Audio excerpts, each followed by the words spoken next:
My name is Karen Pardes Olsen. I'm currently a postdoc at U Arizona in Tucson, and we are feeling the heat. I am funded by NASA, and I will talk to you during this talk about my choices in leaving astronomy and in coming back. And I'll center my talk around the two questions that I get the most, which is why did you decide to leave astronomy and why did you decide to come back? So starting with the first question, to cut it really short, I was just ready for something new. I had by that time spent around 10 years in astronomy, if you count from the beginning of my master's. And I had taken the traditional journey that probably many of you find familiar, that in your early teen years, you get interested in astronomy or even earlier.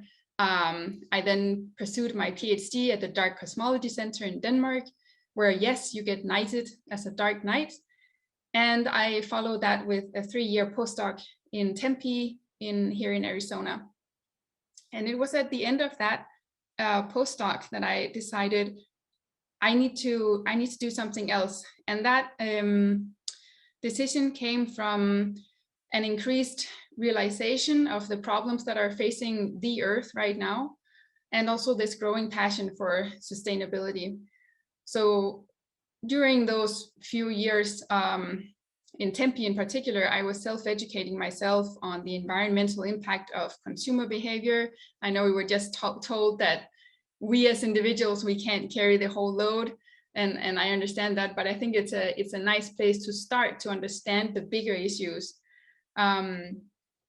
I did a few various things like an internship at Earthship Biotecture, where they do these off-grid buildings that are much more energy efficient. And if you haven't heard about them, go check them out. They're these beautiful buildings made of recycled material.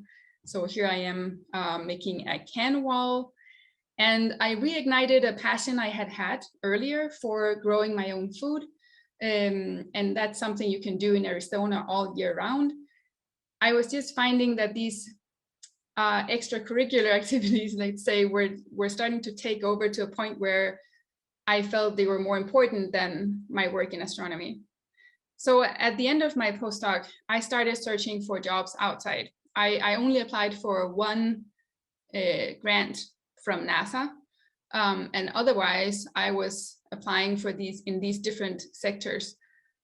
First of all, I was contacting an institute here in Tucson that does controlled environment agriculture, so to see whether I could get a postdoc there maybe. I also applied to various vertical farming startup companies in the US that focus on more sustainable farming. I actually interviewed for a company in Phoenix that monitors solar plants. And finally, I sent an unsolicited application to the Technical University of Denmark. And it was that fourth option that ended out working for me. Another thing I also get asked about sometimes is what made it easy for me to do this transition and what made them actually hire me. And I want to highlight 4 things. First of all, unfortunately, connections. So I was told about this position through a friend of a friend who worked there and said, we have this project going with extra funding, but we haven't put a position out yet. I'm sure if you send an application, my boss would look at it. The other thing, though, is to upgrade to a modern language. I was doing IDL for the entire part of my PhD, and I decided when getting a new computer for my postdoc, I'm going to switch to Python because I think that might be more useful in the future. And that was like one of the best decisions I made. Could also be another language, but something that's a little more versatile than the focused programming languages we use in astronomy. A third thing I would highlight is GitHub, but it could be any platform where you make your code visible and publicly available.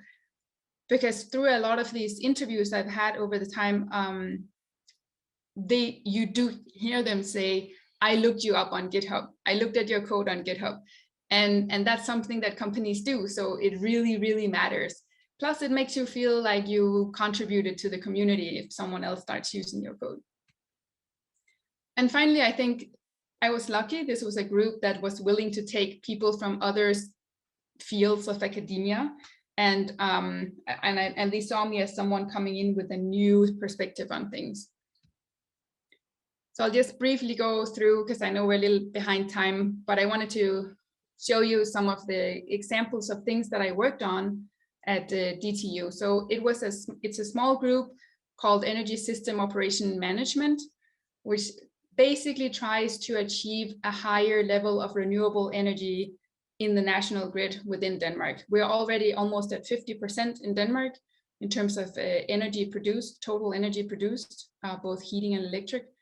But there are some very high goals by the government, and we're trying to do the research to get there. And so suddenly I had to switch gear and work with engineers and work with time series of data. For instance, this is renewable energy in Denmark in green and gross consumption in red. And when you subtract the two, you get what we call the flexibility requirements to the rest of the grid. And covering that flexibility or these requirements is really the big problem that you've probably heard about. How are we going to do it? Massive amounts of batteries or heat storage. My job was to analyze it. And I used Fourier analysis to do that. And we got a paper out actually during the 1.5 years I was there. I also, like I said, made sure that I put this on GitHub. Another project I worked on that was a lot more low tech, but very satisfying, was working with a large agricultural business that wanted to erect wind turbines and a charging station on their property. And they entered an collaboration with the technical university to better convince local stakeholders. So I worked out a report that you can find at the website of this agricultural business, and it was actually approved. So they are going to be erecting, I think, 6 or 7 turbines over the next years. Right, and so that was kind of back of the envelope calculations that for many astronomers would be a piece of cake. Of converting, okay, how much diesel are these machines using and how much carbon does that correspond to, and how much can we offset by taking different measures. And I did other things as well, like time series forecasting, which I had definitely not done in astronomy, because that's not typically something we do. We more like look at snapshots, right? And I was visiting high school classes in Danish, in Denmark, sorry. And I got to see what it's like to work with a different crowd, not necessarily an academic crowd. And I learned some new things. I would say there was a learning curve at the beginning to get into the field of electrical engineering and remember, you know, Ohm's law, things I had forgotten. But at the end, the things I were doing on a daily basis was using my programming skills from astronomy, and the fact that I knew Python, that I knew pandas, that I knew how to collaborate on GitHub, I could teach that to the others. That was actually really valued. A lot of engineers are using MATLAB, but want to switch to a different language. Yeah, so that's what I'll say about my time outside of astronomy. So then what drove me back? I would say there were 3 main reasons. First of all, I was lucky that during my time out of astronomy, other people actually started using my code in astronomy. And that was a big motivation to go back. I had 2 students I would have to supervise if I came back. Also, the grant that I applied for at NASA went through. I gave it to someone else, but when the opportunity came and nobody had worked on it, I kind of took it back. I hope that makes sense. And also there was a 2-body problem. So at the time, my partner was living in the US and wasn't able to really move. And so it was me who was the more flexible part. And I think I cannot exactly, I'm putting 30 and 60%. I cannot exactly tell you how these factors weighed in, but it was a part of it that I could not disentangle from my purely career mind. And finally, I think I realized during those years that astronomy, while it can seem very far away from Earth, it's actually extremely powerful in attracting young people into science. So when I went to these high schools and told them about my life as an engineer, the moment I said, oh, I actually also worked as an astronomer, they would all ask me, did you work for NASA? Did you go to space?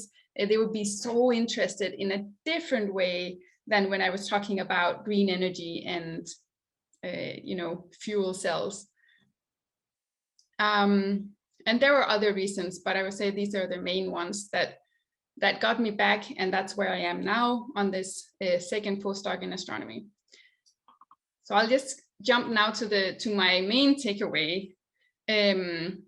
I think now, having applied my skills in another field than astronomy, I feel less pressure to succeed in astronomy, which was a problem of mine, the whole imposter syndrome, and also more comfort knowing that I can always find a job elsewhere. Our skills are really useful elsewhere if we choose to go in another direction. Were there negative sides? Yes. I realized after that time at the technical university that continuing in academia would be hard, because I would be competing with researchers that have a PhD in electrical engineering. And in the end, it would have been hard.